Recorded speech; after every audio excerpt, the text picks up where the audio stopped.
Good morning to all of you and welcome to our 11th history class. Can you hear me? Is I am audible to you? Okay. Okay, Neelam. So again, if you have any problem in history के जो chapters हैं उसके अंदर कोई problem आ रही है जो आएंगे जो एग्जाम्स के अंदर आएंगे उन चैप्टर्स के अंदर आए do you have any problem?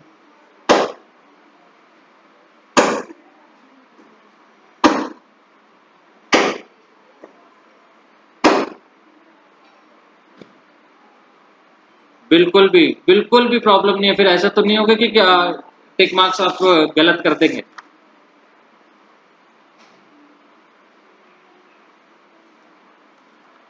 अच्छा ठीक है, मैं देख लेता हूँ अभी आप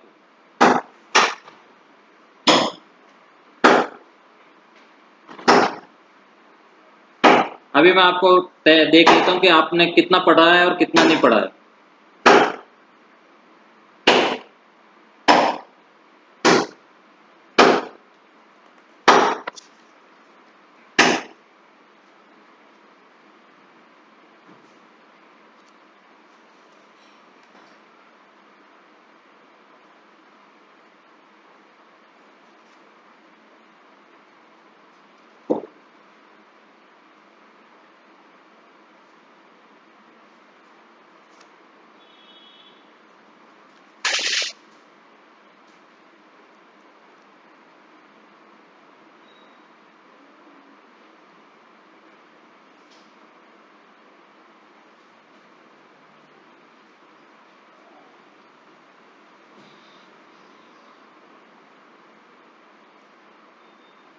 अच्छा, रिवर टिग्रिस जो है, रिवर टिग्रिस का जो रूट है वो क्या प्रोवाइड कराता है? ऑप्शन दे रहा हूं 4। रिवर टिग्रिस का जो रूट है वो क्या प्रोवाइड कराता है? कम्युनिकेशन प्रोवाइड कराता है, ट्रेड प्रोवाइड कराता है, या अदर गुड्स प्रोवाइड कराता है, या आपको जो नेचुरल रिसोर्सेज हैं वो प्रोवाइड कराता है? वापस से बोल रहा हूं, रिवर टिग्रिस का जो रूट है वो क्या चीज प्रोवाइड कराता है? कम्युनिकेशन प्रोवाइड कराता है, ठीक है, या ट्रेड प्रोवाइड कराता है, या फिर आपको और कौन सा ऑप्शन बोला था मैंने? चलो दो में से बता दीजिए, क्या ट्रेड प्रोवाइड कराता है या कम्युनिकेशन प्रोवाइड कराता है, या सॉरी या नेचुरल रिसोर्सेज प्रोवाइड कराता है? 3 ऑप्शन दिए हैं। रिवर टिग्रिस का जो रूट है वो क्या प्रोवाइड कराता है आपको? कम्युनिकेशन, ट्रेड या नेचुरल रिसोर्सेज?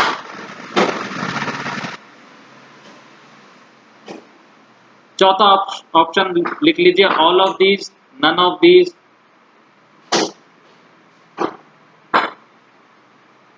क्या प्रोवाइड कराता है?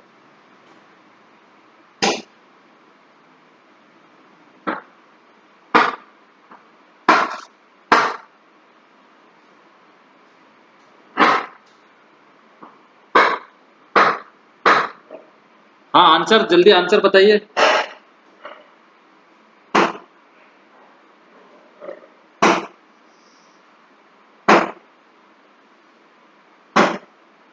इतना टाइम लेंगे तो फिर बाकी के क्वेश्चन कैसे करेंगे?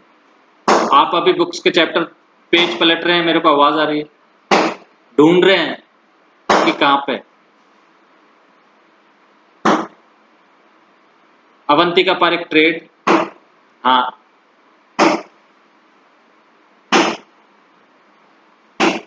और बाकी के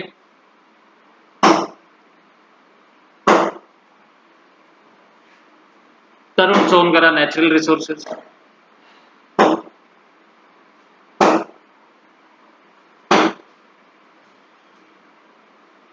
दीपक Singh trade,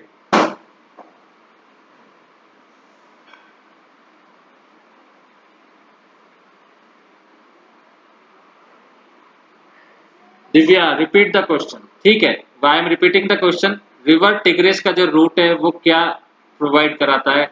communication, trade, natural resources या ऑल ऑफ दीज या none of these? River Tigris का जो रूट है वो क्या प्रोवाइड कराता है? कम्युनिकेशन, ट्रेड, नीलम ने लिखा है ट्रेड, भानुपारी ट्रेड, नेचुरल रिसोर्सेज या नन ऑफ दीज या ऑल ऑफ दीज?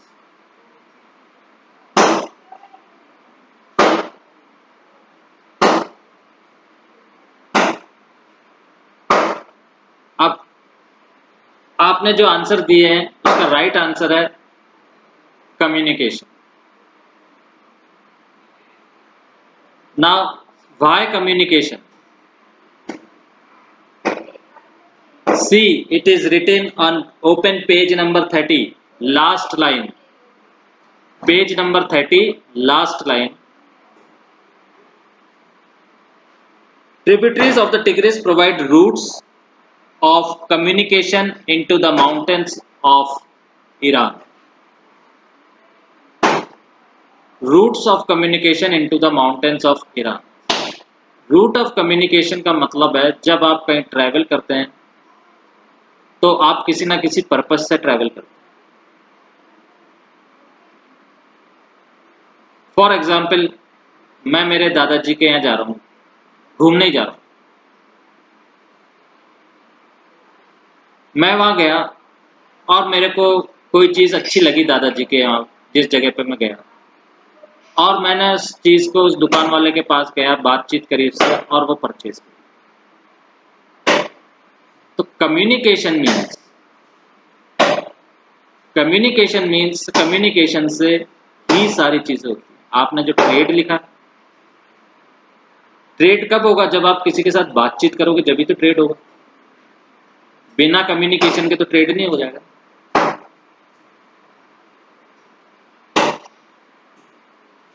तो इस तरह से क्वेश्चन आएंगे बीच में। मैंने आपको एग्जाम्पल बता दिया, इस तरह के क्वेश्चन आएंगे, बहुत ध्यान से पढ़ना। चैप्टर बहुत बड़े बड़े हैं। कितने दिन से मैं चैप्टर 4 लेकर के बैठा हूं, आपको खुद को ही मालूम है। इतने बड़े बड़े चैप्टर हैं। इजी मत लेना, इजी मत लेना, क्योंकि यहाँ पे मैं आपके मार्क्स नहीं बढ़ा सकता। जो कंप्यूटर में फीड है वही फीड रहेगा। इसलिए don't take it easy. You are in class 11th now. जिसने आर्ट्स ऑप्ट की है, थोड़ा सा ध्यान लगा करके आप पढ़ेंगे तो आपका 12th क्लास इजी है। बाकी ऐसी कोई हार्ड नहीं है, आप इसको पढ़ नहीं रहे। क्योंकि जिस तरह से आप आंसर दे रहे हैं ना, कि मैं जैसे पूछता हूँ बेटा क्लियर हो गया सब, आप फट आंसर दे देते हैं यस सर।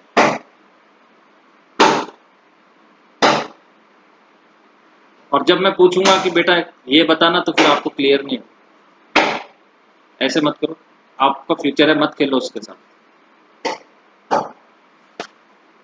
आपके फ्यूचर के साथ मत खेलो, क्योंकि देखिए आर्ट्स का स्टूडेंट ही IAS RAS बनता है, बायोलॉजी वाला तो डॉक्टर बनेगा, साइंस मैथ्स वाला इंजीनियर बनेगा, और इन सबसे जो ऊपर होता है IAS, वो आर्ट्स का स्टूडेंट होता है। अगर आप में वो बनने की खूबी है तो इसको ईजिली मत, इसको इजी लो बट रीड करो।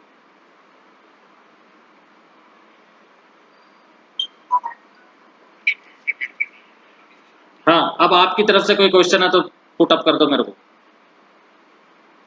मैं भी तो देखूं कहाँ डिफिकल्टी आ रही है आपको। आपको तो कहीं आ ही नहीं रही है, मैं तो फिर पढ़ाता चला जाऊंगा और आपका क्लियर नहीं होगा मैटर। टेस्ट है बेटा परसों,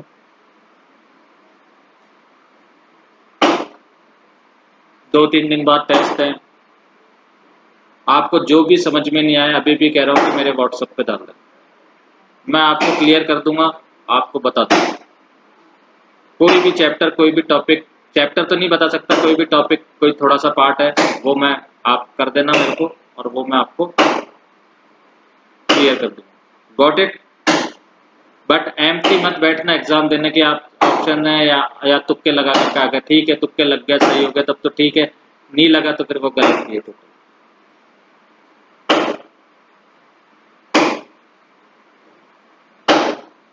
ठीक है, सो अब अपन ने अपना क्रूसेड्स तक पढ़ लिया था और यहीं तक ही आएगा। नेक्स्ट अपन ने जो टॉपिक स्टार्ट करना था वो था economy, agriculture, urbanisation and commerce, page number 91।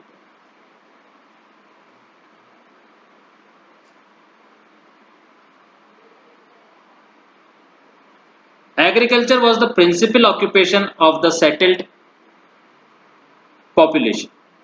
In the newly conquered territories, the Islamic State made no changes in this land. Land was owned by big and small peasants and in some cases by the state. अब agriculture जो था वो लोगों का main occupation था, खेती करना लोगों का मेन ऑक्यूपेशन था। जो पॉपुलेशन वहाँ पे सेटल्ड हुई हुई थी, जो वहाँ पे रहती थी, उस पॉपुलेशन का, उन लोगों का मेन ऑक्यूपेशन था खेती करना, एग्रीकल्चर करना। The Islamic state made no change in this, और जब इस्लामिक स्टेट ने जब इनको कॉन्कर किया, दूसरी जगहों को जब कॉन्कर किया, तो उसने इसके अंदर कोई चेंजेस नहीं किए। No changes was made by the Islamic states. लोग एग्रीकल्चर कर रहे हैं, सेटल्ड हैं, कर रहे हैं। अब जो लैंड था, जो एग्रीकल्चर के जो लैंड थे, खेती करने के जो लैंड थे, वो या तो बड़े बड़े किसानों ने खरीद रखे थे या छोटे छोटे किसानों ने भी अपने अपने खेत क्या कर रहे थे, खरीद रखे। In Iraq and Iran, land existed in fairly large units cultivated by peasants. और इन ईरान और इराक के अंदर जो जमीन है वो उसका बहुत बड़ा हिस्सा क्या है, पीजेंट्स के पास है। पीजेंट्स किसको बोलते हैं? गरीब किसान जो होते हैं, जो जमीन के ऊपर खेती करते हैं। तो इन गरीब किसानों के पास ये ईरान और इराक का की जो बहुत बड़ा जो हिस्सा है वो उनके पास था और वो उसके ऊपर क्या करते थे, खेती करते थे। The state owners collected taxes on behalf of the state during the Sasanian as well as Islamic periods. और जब ससानियन और इस्लामिक पीरियड था, उस समय जो लैंड ओनर्स थे, जो जमींदार थे, वो इन किसानों से टैक्स वसूली किया करते थे। वो इन किसानों से टैक्स वसूली किया करते थे। In areas of the that had moved from pastoral to settled agriculture system, land was the common property of the village. Finally, big estates that were abandoned by their owners after the Islamic conquest were acquired by the state and handed over mainly to the Muslim side elites of the empire, particularly members of the caliph's family. तो क्या था, जो पेस्टरल grounds थे, जो चारागाह थे जिसके ऊपर जानवर चलाते हैं, वो चारागाह क्या हो गया, धीरे धीरे किसके अंदर चेंज हो गए, एग्रीकल्चर लैंड के अंदर चेंज हो गए। और बाद के अंदर जब इस्लामिक जो कॉन्करर्स आए, बाद में जो इस्लामिक कॉन्करर्स आए, उन्होंने क्या किया, इनको उन लोगों ने क्या किया, ये जो लैंड्स थे, जो एग्रीकल्चर लैंड थे, ये उनको हैंड ओवर कर दिया। मीन्स हैंड ओवर मतलब ये नहीं कि उठा करके दे दिया, मतलब कि you are the ruler and we are the worker. आप जैसा चाहेंगे इस जमीन के ऊपर वैसा होगा। और जो सेटल्ड कम्युनिटी थी, उनके जो ये पेस्टोरलिस्ट ग्राउंड थे, जो घास के मैदान थे जहाँ पे भेड़ बकरियां चराया करते थे, चराने वाले होते थे, ये क्या था, ये किसी का भी ग्राउंड नहीं होता था, किसी का भी लैंड नहीं होता था। ये क्या ओपन लैंड था और एक ये मान लीजिए कम्युनिटी लैंड था गांव वालों के लिए कि आप जाइए, आप जा सकते हैं वहाँ पे, किसी के लिए कोई रोक टोक नहीं है कि ये किसी दूसरे का की ज़मीन है कि आप उसमें घुस नहीं सकते, आप जा सकते हैं। अपने जानवरों को उसके ऊपर चरा सकते हैं, लकड़ियां काट के ला सकते हैं, कुछ भी कर सकते हैं, वो ओपन। क्लियर? कोई क्वेश्चन करना है? Any question in this paragraph जहां से आपको समझ में नहीं आया?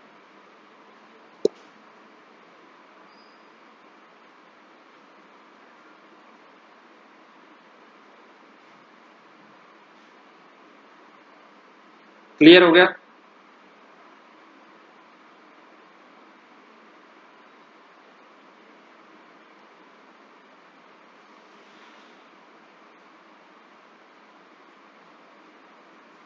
ठीक है।